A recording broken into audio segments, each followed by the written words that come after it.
দেশের যে প্রজন্ম তারা চায় না সেই নির্যাতনের সিস্টেমটি চেঞ্জ করার জন্য আমরা আমাদের এই আন্দোলনটি করেছি, এই অভ্যুত্থানটি ঘটিয়েছি পুরো বাংলাদেশের মানুষকে নিয়ে।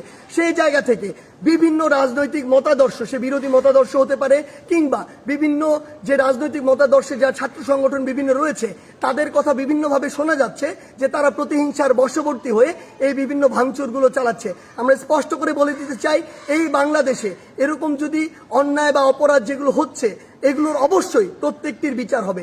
সেই জায়গা থেকে আমরা স্পষ্ট করি, আমরা কখনো আমাদের জায়গা থেকে এমন সহিংসতাগুলো সমর্থন করি না।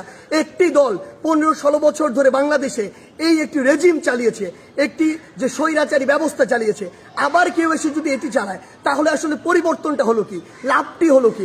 আমাদের প্রত্যাশার সাথে এটা কোনোদিন প্রাসঙ্গিক হয়? কখনো হয় না। তাই আমাদেরকে এটা আমাদের কাজের মাধ্যমে প্রকাশ করতে হবে যে আমরা যে বাংলাদেশের স্বপ্ন দেখি সেটি আসলে আমরা সত্যি করতে চাই।